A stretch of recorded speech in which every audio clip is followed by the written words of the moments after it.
গোলক কেমন হয় বলেছিলাম আগে গো, শুনতো আরো গোলকের কথাও।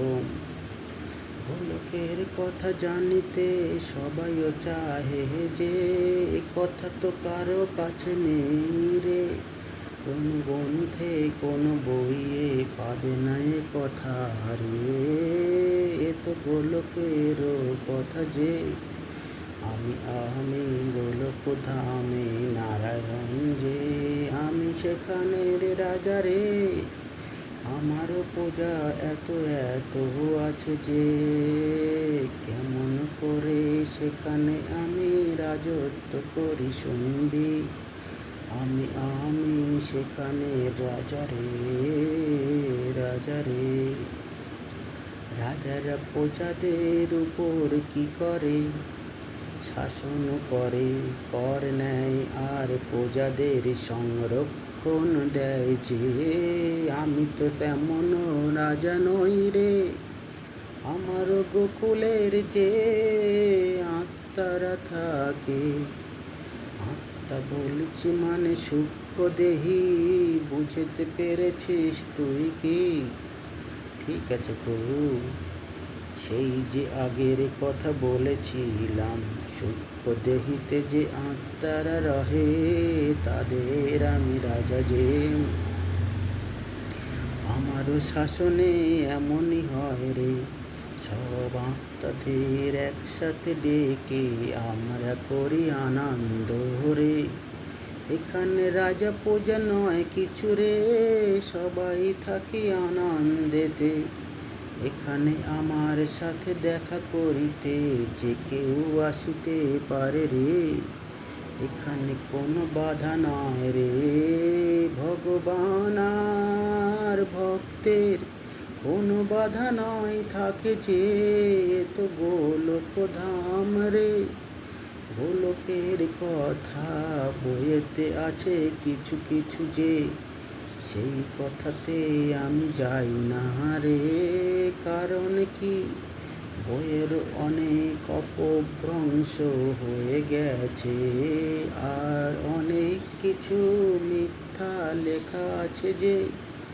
সত্যি কথা বলিলে গোলকের বারে অনেকে জেনে যাবে। পৃথিবী হতে সহস্র যোজন পরে পারে গোলক ধাম রয়েছে ওরে ওরে। শত সূর্য অতিক্রম করার পরে আমার কাছে আসিতে পারিবে যে। আমার কাছে আসা অত সোজা নয় রে। সহস্র যোজন সূর্য মানে বুঝছ কি এমন? সহস্র মানে কি জানো? সহস্র মানে হাজারো তোমাদের ভাষাতে গুণ। হাজারো সূর্য মানে হাজারো পৃথিবী অতিক্রম করে করে আসিতে হবে আমার কাছে যে। সে তো সোজা নয় রে। সূক্ষ্ম দেহিতে আসে আমাদের ভক্ত, যারা চায় গোলকে আসিতে হে গো। পৃথিবীতে বিভিন্ন ধর্মের বিভিন্ন দেবতা আছে যে, যে যে ধর্ম মানে তার ধর্মে সে সেখানে যেতে পারে রে। এটা তো কল্পনাময় হতে পারে, যেমন ভাবি যে। এটা যেমন কল্পনা তেমনি বাস্তব রে। তোমার কল্পনাতে তুমি যেমন চাহিবে তেমনি তেমনি প্রকাশ হইবে যে। এটাই তো ভগবানের খেলা রে, খেলা রে। তুমি ডেকেছ নারায়ণকে, ওই জন্যে ওরই মতো করে বলছি তোমাকে। নারায়ণ থাকে যে গোলকে, তাই তো তার কথা বলছি তোমাকে বারে বারে, বারে বারে। গোলকে যারা যায়, তুমিও তো যেতে চাও কি যে। প্রভু আমি আসিতে চাই না এই পৃথিবীতে, এখানে বড় কষ্ট যে কেউ তো মোরে ভালোবাসে না রে প্রভু প্রভু প্রভু গো। এই জন্যেই তো তুমি বেছেছ যে নারায়ণকে, সে থাকে তো গোলক ধামে। সহস্র যোজন পারে আমি নিয়ে যাব তোমাকে মৃত্যুর পরে পরে, এখনো চিন্তা করো না ওরে ওরে। পৃথিবীতে আছো যখন করো নাম জপ, আর তোমার তো সব কাজ ছাড়িয়ে দিয়েছি যে, কোন কাজ তোমার আর নেই রে। তবে আর কি সময় পেলে নাম করো রে, নাম করো রে। তোমার মুখের বাণী অনেকের হেল্প হতে পারে যে, হেল্প হতে পারে যে। ভগবানের কাছে আসা যেমন সোজা তেমনি কঠিন তুমি জানো তো, সে কত পরীক্ষা তোমায় দিতে হয়েছে সে তো তুমি ভালো করে জানো রে। পরীক্ষার চরম পর্যায়ে যেতে হয়েছিল তোমারে পাগলা গারদেও যে, তুমি কোনো অবস্থাতে না করনি যে, এটাই তো ভালো লাগে আমারও রে। পৃথিবীতে একাই এসেছি একাই চলে যাব, যত কিছু মায়া হোক না কেন ছাড়িতে একদিন হবে তো।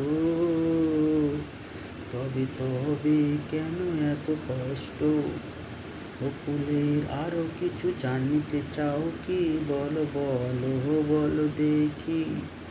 আমারও শাসনে কোনো কষ্ট নেই, যে যা খেতে চায় পেয়ে যায় হাত বাড়ালেই। আর কি বলো বলো গো, এখানে শুধু ভালোবাসা হয়, যে যার মতো আনন্দ করিতে পারে এখানে হায়। আনন্দ মানে শরীর নয়, মনের আনন্দ এখানে হয়। এখানে সবাই খুশিতে রহে রহে, কোনো কষ্ট না কেউ পায় যে। সবাই এখানে থাকে শুভ্র বসনে, কিন্তু তেজ হয় সবার সোনালি আভাতে যে, সোনালি সোনালি আভাতে যে। বসন শুভ্র মানে কি, এটা হলো সুন্দর আত্মার পরিচয় যে। শুভ্র বসন মানে আত্মার শুদ্ধতা মানে, কিন্তু সব আত্মাতে তেজের বিকিরণ রয় রে। তুই যখন যাবি তোর তো এটাই হবে রে প্রভু প্রভু প্রভু গো প্রভু গো। জানারও আর কি আছে বল তো, জানার শোনার মাঝে কত কি রয়ে যায়, কতটুকু আমরা জেনেছি হায় হায়। পৃথিবীতে যা কিছু ঘটেছে যত যত বছর আগে, সব কিছু আমি বলিতে পারি যে, চোখের মনের নিমেষে রে। আমাকে জানালে পরে কিছু তো জানিতে পারিবে যে, যে কিছু জেনেছ সব তো সঠিক না হতে পারে। বইয়েতে অনেক কিছু অশুদ্ধি আছে যে, ইংরেজ আমলে এসব বেশি হয়েছে। ইংরেজরা আমাদের ধর্ম করেছে নষ্ট, আমাদের শিক্ষাকে গুড়িয়ে দিয়েছে যে। কত কত জ্ঞানী গুণী ছিল সেই সময়ে, সকলের জ্ঞান কেড়ে নিয়েছে শক্তির জোরে রে প্রভু প্রভু প্রভু গো। আর কত কি বলি তোরে, তাই তো ইংরেজের আমি সহ্য করিতে পারি না যে। ওং নমো নারায়ণ।